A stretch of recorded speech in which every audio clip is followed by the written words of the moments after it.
We live in an ever-changing world. Every day we are faced with new situations, new challenges, and we change our behavior to meet these demands. We learn what works, and we learn what doesn't work. But how do we learn? The field of behavioral psychology focuses on how our experiences in the environment help us learn new behaviors. Although many complex factors are involved in learning, two fundamental processes known as classical conditioning and operant conditioning have helped psychologists better understand human and animal behavior.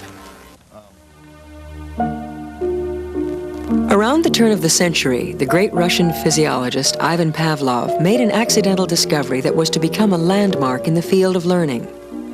Pavlov was studying the salivation reflex in dogs as part of his research on digestion. He noticed that after the dogs had been brought to the laboratory many times, they would start to salivate even before food was given. What had altered the dog's inborn salivation reflex? Pavlov was fascinated and changed the direction of his research to focus on what he called conditional reflexes.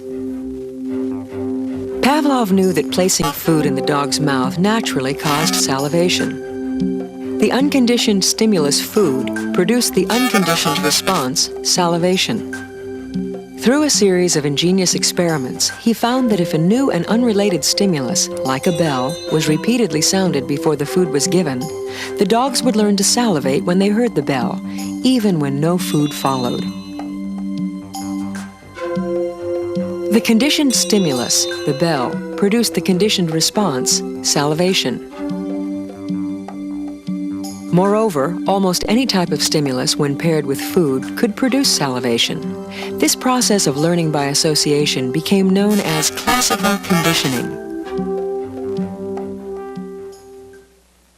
Pavlov's contribution in introducing the concept of classical conditioning was to bring to us an understanding of how we learn by association, how we learn that one thing leads to another.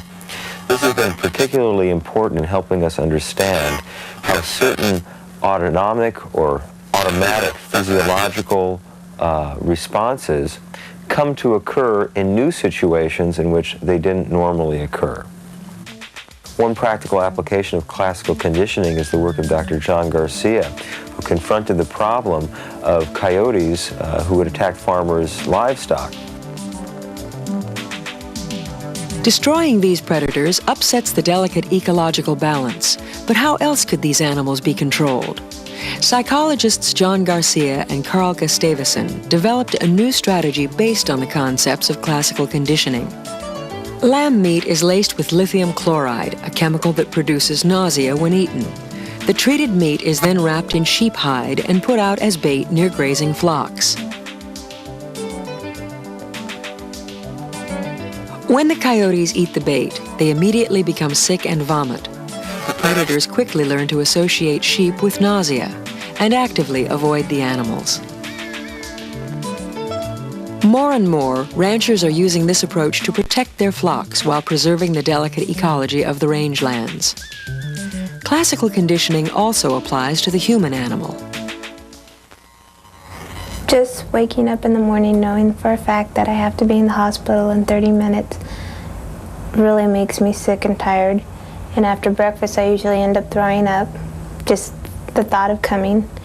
And then once I'm in the room where I'm supposed to have chemotherapy, when I see the nurse unpacking her gloves and opening up the packages for the needle, I start to cringe inside because I just know that poke it doesn't hurt that much at all, but just knowing that the poke is for chemotherapy, it really sets me off thinking, this is awful, I don't want this, I wish it would stop.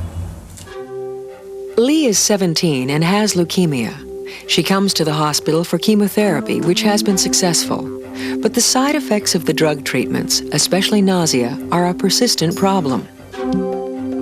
One problem that has become noted in cancer patients receiving chemotherapy is that often after receiving chemotherapy for a few courses of their treatment, they begin to experience the symptoms, the side effects of their treatment before actually receiving their treatment. This phenomenon has become known as anticipatory symptoms, anticipatory nausea and vomiting. I eat breakfast and then I just think of it and I start gagging myself, and I don't mean to, but I can make myself gag and throw up, and it's not that I do it purposely, but I think of the chemotherapy so much that I just end up throwing up before I have to. The concepts of classical conditioning have helped us to understand the phenomenon of anticipatory anxiety and anticipatory nausea and vomiting in the following way. Very specific stimuli are often reported by patients to cause their nausea and vomiting. If you look at these stimuli, for example, the sight of a needle, the smell of the rubbing alcohol, or even further distant stimuli like being in the hospital parking lot or on the drive to clinic, we begin to see that a variety of associated stimuli come to act as conditioned stimuli, causing the nausea and vomiting in itself by virtue of its association or its pairing with the actual unconditioned stimuli, which is the chemotherapy itself. The demands are such on them, and they feel so sick that they may decide to not take any more therapy at all, even full well knowing that that may compromise their chances of being cured of the disease. To help these patients stay in therapy, behavioral and mental techniques are used to block the conditioned response. One of the strategies that we're using with Lee is to have her relax and focus her attention elsewhere. What we're first going to start with is you just closing your eyes and taking a deep breath in through your nose, 2, 3, 4, and out, 2, 3, 4. And we take more and more relaxing breaths. You concentrate and focus on the glowing light. It is warm, peaceful. At first, when I was using the glowing light ball, it was really hard to concentrate on my own, and I would have someone there telling me, just think of the glowing light ball. I mean, she would soothe me, and I've gotten to the point now where I don't need anyone. I could think of it on my own. The quality of life of cancer patients and the way they adjust to their illness and treatment is a function of the support that they get from their families, of their own inner strength and their own motivation to succeed and to live. We've been excited as psychologists to have something to contribute, to have some concepts that patients can benefit by, that physicians and medical people can understand, and that has some direct applications in explaining some symptoms that patients are experiencing, and that also suggests some ways to help them. Classical conditioning helps explain many learned automatic reactions, but other kinds of learned behavior are more complex. Good job! Good boy! Yes, you did it. In the early 1900s, American psychologist Edward Thorndike proposed a learning principle called the law of effect. Behavior, he believed, depends on its consequences. Building on Thorndike's ideas, psychologist B.F. Skinner began a series of animal experiments in the 1930s that led to an understanding of how positive and negative consequences shape behavior. He called this process operant conditioning. I would define operant conditioning as shaping and maintaining behavior by making sure that reinforcing consequences follow. Let me give you an example. Suppose we have a pigeon here. It's an ordinary pigeon, but it's quite peacefully walking around in a small space. We watch it and notice what it's doing. Then we decide to condition some bit of its behavior. Suppose we take turning to the left a little bit. The pigeon is hungry, and we can give it a bit of food as what we call a reinforcer. It's a reinforcing consequence. We wait until it turns to the left and then immediately give it a bit of food. Almost at once we can see that it's turning to the left more rapidly than it did before, or more often. Now, if you wait a while and don't do this anymore, the pigeon will stop turning left. It's been extinguished. The response has been extinguished. The operant has been extinguished. Extinction is simply what happens when something no longer pays off. Then let us say you start in reinforcing turning again, but only if a light is on and not when the light is off. What will happen is that the pigeon will turn when the light is on, but not when the light is off. It's a form of discrimination. Or suppose you reinforce turning only if it's done quickly. The pigeon will start turning quickly.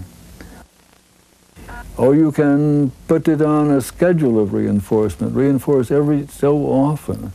And there are certain schedules that get the pigeon to return very, very rapidly for long periods of time that way. These are various kinds of what we call contingencies of reinforcement, the ways in which the reinforcement is contingent on what the pigeon is doing. And in the laboratory, under very good conditions, you get almost total control. Behavior is shaped and maintained by its consequences, and that is the whole art and science of operant conditioning. It works with people. You can do the same thing, and others have done that. There's a story about a professor who had criticized me publicly on television, and his students decided to shape his behavior. And so they agreed in advance that they would not smile or nod unless he was standing on one corner of this platform. And very soon he spent the time standing there. And then they arranged that they would not smile or nod unless he was facing the blackboard. And they told me that at the end of the hour he was lecturing, facing the blackboard and talking over his shoulder. So it works. But it doesn't work all the time because actually people do many more things and respond merely to the consequences of their behavior. Operant conditioning principles have helped change people's lives. Laura Mackey's disability used to limit her mobility, but today she goes where she wants with the help of her dog Epic, who has been trained using operant conditioning. In the morning, after my husband helps me get in the wheelchair, Epic picks up my stick, which I use like a extension of my arms, and then we get breakfast, and then sometimes we go off to the mall and do some shopping. And Sean likes Velcro. Lazy. Yeah, that looks good. I think Sean would like that. Epic, get it up. Another check. That's a good girl. Here, baby. Get it. There you go. There you go. Bring her. Thank you. Have a nice day now, huh? All right, thanks. We go to the grocery store and do grocery shopping. Get it? Good. Bring it here.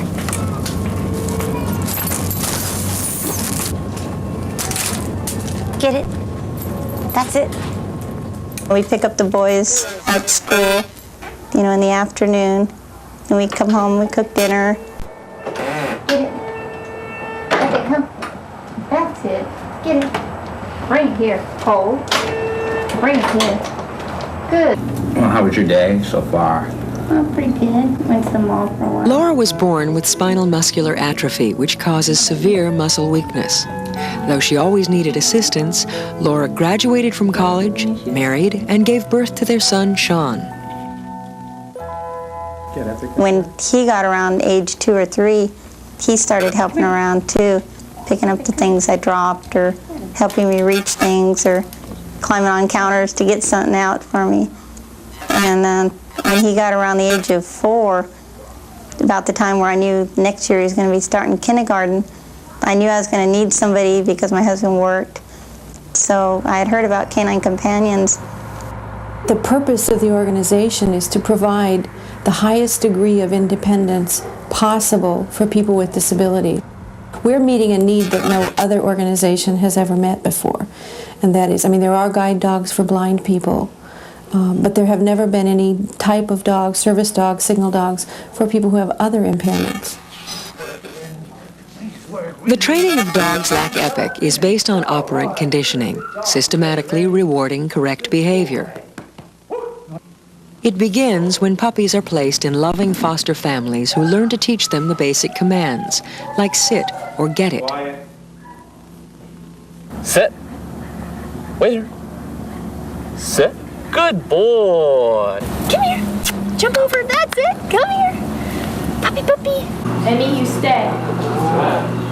Good dogs. Good. Stay. That's right. Dom, stay. Good dogs. Omar. Hi. Good. All right. You ready to work? Okay. There it is. We'll move it a little close. There it is. Omar, look. Get it. No. Right here. That's a good boy. Omar, look. Get it. That's a boy. All right. Yeah. The way we start out with a light switch command is to have the dog be able to retrieve solidly on command anything. And once the dog is proficient at a retrieve, we simulate a light switch in our hand as opposed to on the wall. And the dog will get the light switch, which has been taped with some tape to make it easier to grasp. That's it. Right? Yes. We say, get it, and the dog puts its mouth on the tape, and then we say, right, and we lift the dog's mouth while the tape is in its mouth so that it begins to understand the movement. And once the dog seems to be having fun with that and be pretty consistent on that, we'll go ahead and move to the light switch mounted on the wall with the piece of tape attached. And we'll bring the dog up to that, and we'll say, Omar, look. Get it. Light. That's right. Good boy. Good light, Omar. Let's go. and then once the dog is proficient at the switch on the wall, Yes, good boy. we'll remove the get it command, the retrieve command, and just go with the light. Yes. And then when the dog is proficient, we move to the normal height light switch, and we use two commands. We use up and then light. Light. Good job. Good boy. Yes, you did a good job. Dito. Very nice. Off. Good job. And that is where Grandma Tildy and her friends are today. The end. Good night, Sean. Good night, Mom. Good night. I love you. Good girl. Up switch. Good girl.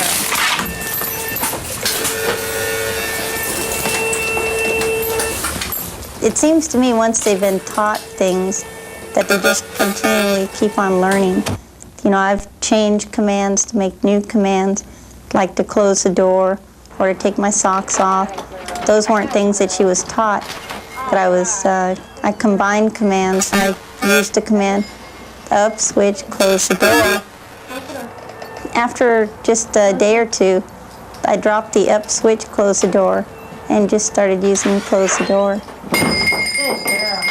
I like being real active and involved in different activities, and I like people. What a good girl, huh? Before I got Epic, you know, people are put off by the wheelchair. They don't know how to approach you. Hi. You want to say hi to the doggy, huh? Girl, give her a kiss. With Epic, now people approach. Girl, give her a kiss. Good girl. Once they've started asking questions about the dog, then they feel more comfortable to ask my name and, you know, about me. At the University of California at Irvine Child Development Center, the principles of operant conditioning are used to help hyperactive children with severe behavior and learning problems. All of you came in and sat down really quietly. That's excellent. Today, we're going to be starting a new unit on legal education. And these children have trouble paying attention and sticking to a task and can be extremely disruptive. Before coming here, many had been suspended or expelled from their schools. What I want to know right now, it's a red sign now again.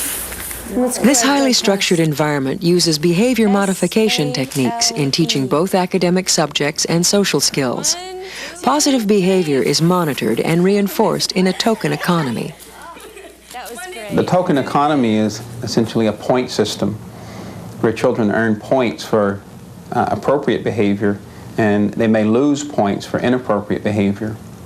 We will give children points for getting started, for staying on a task, for interacting well with their peers, for finishing their work, for sort of stopping and getting ready to go into another activity without creating a disruption. And these points are meaningful because later they can be traded in for other activities or for reinforcers, things they want to do, playing games, spending time with other people. We make those activities or reinforcers contingent upon appropriate behavior. Philip, for the first block of academic centers, you earned a 45. Matt, The token economy has 3 levels. Children begin at level 1, where counselors continuously monitor their behavior. Every 30 minutes, a point check tells how many points they've earned toward daily and weekly reinforcers. Ben, you earned your first 2 points for getting started and eating half of your lunch. Billy earned his first 2. Hi, Ken. After 3 weeks, the children are promoted to level 2, where they gain new privileges and learn to evaluate their own behavior. really fast today, huh? Ben? 142. 142, perfect. They keep track of their own points and try to match them with points given by the counselors. Match game? Good job, you matched. Got a bonus point, Bill. Matching shows that they are aware of their own behavior. Really good. Okay, the next thing we need to do is recognize changes in the nervous system. Before we get to that, Moving to the top, level 3, brings the most desirable reinforcers and greatest independence. okay, the next person has worked really hard this week and they've also matched their points. Emily. Now the children are self-monitoring without tracking every point. Level 3 is maintained by showing consistent good behavior. Got a traffic jam on level 3, huh? Behavior modification is a powerful tool for changing behavior, but it has limitations. Outside the highly structured environment, problem behaviors often return. To develop more portable skills, a daily social skills class combines behavior modification with cognitive training. This week we've been talking about getting organized and being prepared. And so I wanted to go over some of those. Children at all levels learn to monitor their feelings, solve problems, and plan ahead. Ways of being prepared. Here's the first situation. Ready? When it's time to go to school. Time to go to school. How would you be prepared for that? Okay, I'm looking for people that are showing the most patience with their hand raised. Good job, everybody. Okay, Phil, if your feet were together, it would be perfect. Right now, Matt, everybody take a look at Matt. Matt has his hand perfect in the air, his feet are still, and he has given me great eye contact. Matt, what's the first one? Backpack. Backpack, you need your backpack. Okay, Ben, look patient. You need, all the way I need to be all ready by 7:30 and not waiting for the bus. So you have to be outside. The token economy also rewards cognitive and social skills. Counselors add points for thoughtful behavior. We need a level 3 person to run the good sportsmanship vote. Learning to get along with others is emphasized in team sports. Before play, the children use the good sportsmanship thermometer to vote on how well they think they'll do. 5 is best. Who thinks it's a 1? No one? Who thinks it's a 2? I think it's really important for students to set goals and for them to be aware of their behavior before they actually enter into an activity. And we want them to be accurate recorders of their behavior, and we want them not only to think about their own behavior, but their behavior in relationship to other kids. And this gives us an opportunity to do that in the context of a group activity. Okay, right now I'd like the 2 captains to assign numbers to the people on the team. Okay, everybody go where your captain is, and the captain will assign a number. I'll be number 1, you'll be 2, you'll be 3, you'll be 4, and Craig, you'll be 5. Okay, good, Emily. Ready?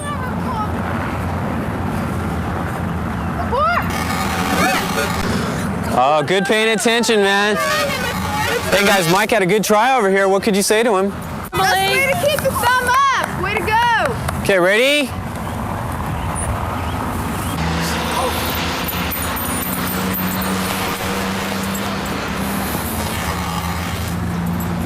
Oh, gotcha, Ben. Okay, Bill, remember? Nice try, Ben. Okay, Let me get on I'm cheering him. Whoa, you okay? Yeah. Okay, Ben, right now you wouldn't be earning points. If you were to join Point Check, you would be earning points again. Okay, it's your choice. Good job, Mike. Good job, Mike. A 4 is a great score. There are a lot of good things going on out there. There's probably a couple things that we could have worked on for next time too, because that would have made it a 5. Let's see if we can figure out what those are. Did you, when you left the game today? I know, because you didn't call on me. Mm-hmm. Did you earn points during that time?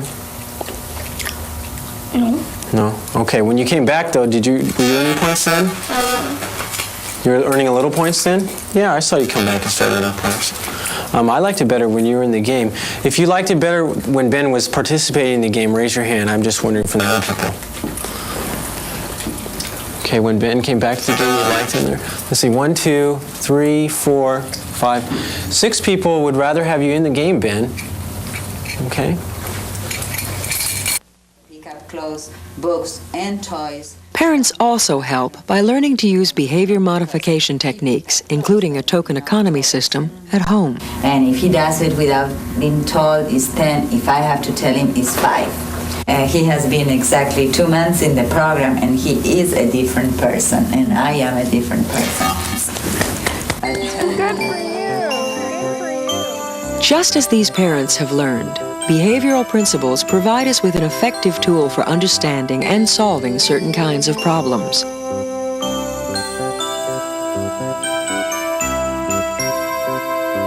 These powerful principles also operate in everyday life. We all respond to reinforcers such as praise, love, attention, and the satisfaction of a job well done. The more thoroughly we understand the laws of learning, the greater our ability to control our lives and to design environments that support us in becoming the people we want to be.